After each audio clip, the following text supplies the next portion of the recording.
Selamat datang dalam sebuah kisah yang penuh rahasia, gejolak batin, dan cinta terlarang.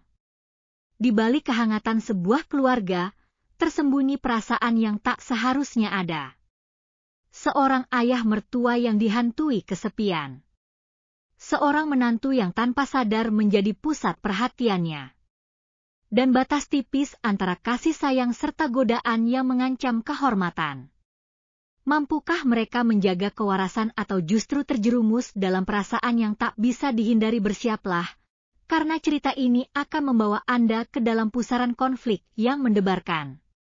Selamat membaca. Tatapan terlarang. Langit sore di desa kecil itu terlihat keemasan ketika Laras turun dari mobil bersama suaminya, Bima.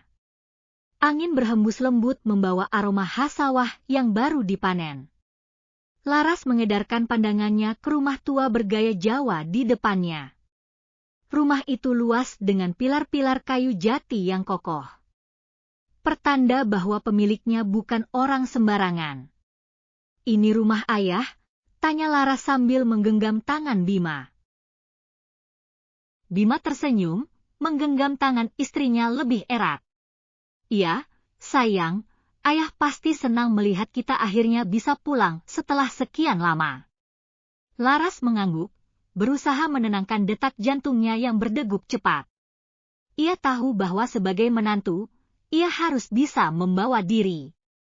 Terlebih, ini pertama kalinya ia bertemu langsung dengan ayah mertuanya, setelah sebelumnya hanya berbicara lewat telepon atau video call. Pintu rumah terbuka, dan dari dalam seorang pria paruh baya muncul. Tegap, berwibawa, dan meskipun rambutnya sudah beruban, aura karismanya masih begitu kuat. Itulah Hardiman, ayah Bima. Sorot matanya tajam, tetapi ketika melihat Bima dan Laras, wajahnya sedikit melunak. "Bima," sapa Hardiman dengan suara berat dan dalam. Bima segera maju dan menyalami tangan ayahnya, lalu memeluknya erat. "Ayah, aku pulang." Mata Hardiman sedikit berkaca-kaca, namun ia segera menyembunyikannya. Lalu pandangannya beralih ke Laras yang berdiri sedikit canggung di samping Bima. Sejenak, tatapan Hardiman mengunci pada wajah menantunya. Laras menundukkan kepala dengan sopan. "Selamat sore ayah, saya Laras." Hardiman mengangguk pelan. "Akhirnya aku bisa bertemu dengan menantuku," katanya. Suaranya terdengar lebih lembut dari sebelumnya. "Masuklah, kalian pasti lelah." Bima menggandeng tangan Laras dan membawanya masuk ke dalam rumah. Namun, Laras bisa merasakan sesuatu. Sesuatu yang sulit ia jelaskan dari tatapan ayah mertuanya. Ada sesuatu di sana, entah apa. Mereka melewati ruang tamu yang dipenuhi perabotan antik. Laras duduk di sofa, sementara Hardiman menyuruh pembantu rumah untuk menyiapkan minuman. "Kalian akan tinggal di sini selama berapa lama?" tanya Hardiman. "Beberapa bulan, ayah," jawab Bima. "Kantorku di Jakarta memberikan cuti panjang. Aku ingin menghabiskan waktu bersama ayah." Hardiman mengangguk pelan. "Bagus, rumah ini memang terasa sepi sejak ibumu meninggal." Laras tersenyum kecil, mencoba mencairkan suasana. "Kalau begitu, saya akan berusaha menemani ayah selama di sini." Tatapan Hardiman kembali mengarah padanya. Kali ini lebih dalam. Ia menelan ludahnya sendiri, lalu mengalihkan pandangan. "Aku senang mendengarnya," jawab Hardiman singkat. Namun, di dalam hatinya, ia merasakan sesuatu yang tidak seharusnya ia rasakan. Sesuatu yang berbahaya. Laras mulai terbiasa dengan kehidupan di rumah mertuanya. Setiap pagi, ia bangun lebih awal untuk membantu menyiapkan sarapan. Hardiman, sebagai kepala keluarga yang disiplin, selalu duduk di meja makan tepat waktu. "Pagi, ayah," sapa Laras dengan suara lembut, meletakkan secangkir kopi di hadapan Hardiman. Hardiman mengangkat wajahnya dari koran yang sedang dibaca. Ia menatap Laras lebih lama dari yang seharusnya. Matanya menyapu wajah menantunya. Kulitnya yang bersih, rambut hitam yang sedikit terurai, dan senyumannya yang tulus. "Terima kasih, Laras," jawabnya akhirnya. Bima masih terlelap di kamar. Semalam ia bekerja hingga larut, mengurus beberapa proyeknya dari jarak jauh. Itu membuat pagi ini hanya ada Laras dan Hardiman di meja makan. Laras duduk berhadapan dengan ayah mertuanya. Menikmati teh hangat yang baru saja ia seduh. Suasana di ruang makan terasa begitu tenang. Hanya diiringi suara burung berkicau dari halaman belakang. "Kau terbiasa bangun pagi?" tanya Hardiman. Laras mengangguk. "Iya, ayah. Sejak kecil, ibu selalu mengajarkan untuk bangun lebih awal. Katanya, perempuan harus rajin." Hardiman tersenyum kecil, sesuatu yang jarang terlihat di wajahnya. "Ibumu pasti wanita yang luar biasa."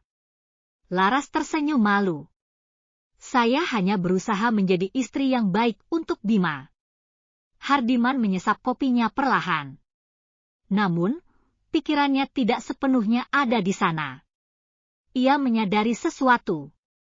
Sesuatu yang seharusnya ia abaikan. Ada perasaan yang mulai tumbuh di dalam dirinya. Perasaan yang salah. Setiap gerakan Laras terasa begitu anggun di matanya. Caranya menata meja.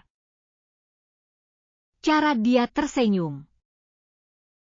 Perasaan yang kelak akan membawa mereka pada jurang yang dalam.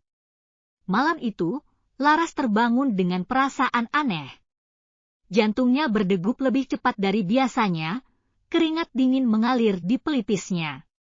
Mimpi yang barusan ia alami begitu nyata, sebuah bayangan yang samar, suara nafas seseorang yang terdengar begitu dekat. Dan tatapan yang membuatnya gelisah. Ia menoleh ke samping. Bima masih tertidur pulas, wajahnya terlihat begitu lelah, setelah seharian mengurus pekerjaannya dari jarak jauh. Laras menarik nafas dalam, mencoba menenangkan dirinya sendiri. "Apa aku hanya terlalu lelah?" gumamnya pelan. Namun, perasaan itu tidak hilang. Ia bangkit perlahan dari tempat tidur dan berjalan ke dapur untuk mengambil segelas air. Saat ia melangkah keluar kamar, suara pelan terdengar dari ruang tengah. Laras menghentikan langkahnya dan menoleh. Lampu di ruang tengah masih menyala redup, dan di sana duduk seorang pria yang begitu dikenalnya. Hardiman. Ayah mertuanya duduk di kursi besar, mengenakan baju tidur longgar, satu tangannya memegang gelas berisi teh hangat.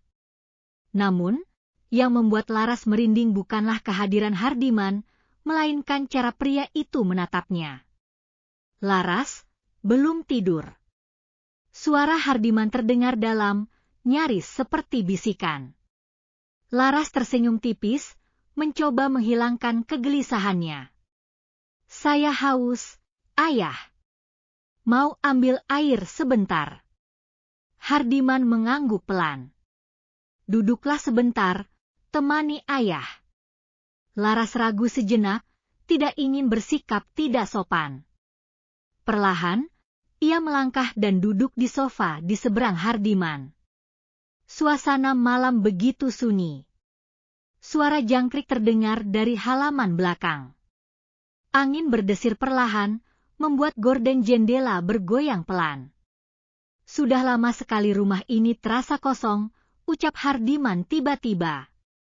Matanya menerawang ke arah dinding, ke sebuah foto lama yang tergantung di sana. Foto dirinya bersama istrinya yang telah lama tiada. "Ibu pasti sangat ayah rindukan," jawab Laras dengan lembut. Hardiman tersenyum tipis. "Ya, sangat." Laras menatap wajah pria itu. Di balik ketegasan dan wibawanya, ada kesepian yang begitu dalam. Sejak Bima pergi ke Jakarta, rumah ini hanya berisi aku dan kesunyian, lanjut Hardiman. Tapi sekarang rumah ini terasa lebih hidup. Laras tersenyum kecil. Kami senang bisa menemani ayah. Hardiman menatap Laras. Tatapan itu. Lagi-lagi tatapan itu. Kau wanita yang baik, Laras. Laras menelan ludahnya. Ada sesuatu di balik kata-kata itu yang membuatnya tidak nyaman. Terima kasih, ayah. Jawabnya pelan, berusaha tetap tenang. Hardiman tidak menjawab. Ia hanya terus menatapnya. Lama, terlalu lama. Laras segera berdiri. Saya ambil air dulu, ayah. Sudah larut, saya harus kembali ke kamar. Hardiman masih diam. Namun, saat Laras berjalan melewatinya, pria itu berbisik pelan, nyaris seperti angin yang menyelinap di antara kesunyian malam. Selamat tidur, Laras. Suara itu membuat bulu kuduknya berdiri. Laras tidak menoleh. Ia melangkah lebih cepat menuju dapur, lalu kembali ke kamar dengan dada berdebar. Ia tahu ada sesuatu yang salah. Sangat salah. Dan ia tidak tahu bagaimana cara menghadapinya.